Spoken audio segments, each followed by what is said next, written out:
સુરત શહેરમાં આજે મહાવીર જન્મ કલ્યાણના પાવન પ્રસંગે ઠેર ઠેર ભવ્ય ઉજવણી કરવામાં આવી રહી છે। જૈન સમાજમાં આનંદ અને ઉત્સાહનો માહોલ જોવા મળી રહ્યો છે। આ અવસરે વાલભરી વધામણી સાથે મીઠા મોદકની લાવણી કરવામાં આવી હતી। જૈન શ્વેતાંબર મૂર્તિ પૂજક યુવક મહાસંઘ દ્વારા વિશેષ આયોજન કરવામાં આવ્યું, જેમાં 1 લાખ લાડુનું વિતરણ કરી લોકોને મોઢું મીઠું કરાવવામાં આવ્યું। ઉલ્લેખનીય છે કે છેલ્લા 18 વર્ષથી સતત લાડુ વિતરણ કરી આ પર્વની ઉજવણી કરવામાં આવી રહી છે।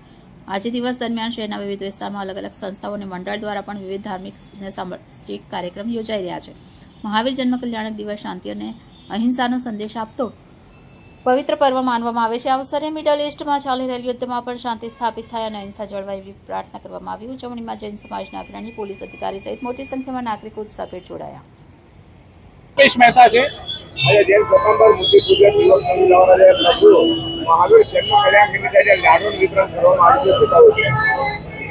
एक्चुअली हमें श्री जैन स्वतंत्र मूर्ति पूजक युवक महासंघ सूरत द्वारा लगभग छेल्ला 18 વર્ષથી આ કાર્યક્રમ કરી રહ્યા છીએ અને અમારો ઉદ્દેશ્ય છે કે જ્ઞાતિ જાતિના ભેદભાવ વગર સર્વેનું આજે અમારા જૈન ધર્મની 24ના અંતિમ તીર્થંકર શ્રી મહાવીર ભગવાનના જન્મ કલ્યાણ દિવસ નિમિત્તે બધાનું મોઢું મીઠું કરાવી અમે।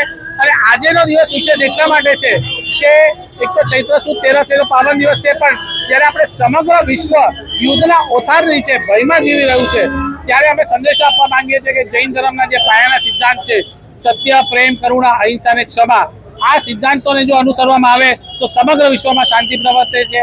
એટલે અમે અહિંસા અને ક્ષમા આ સિદ્ધાંતો સાથે અહીંયા સર્વે સુરતીજનોનું લાડુથી મોં મીઠું કરાવી।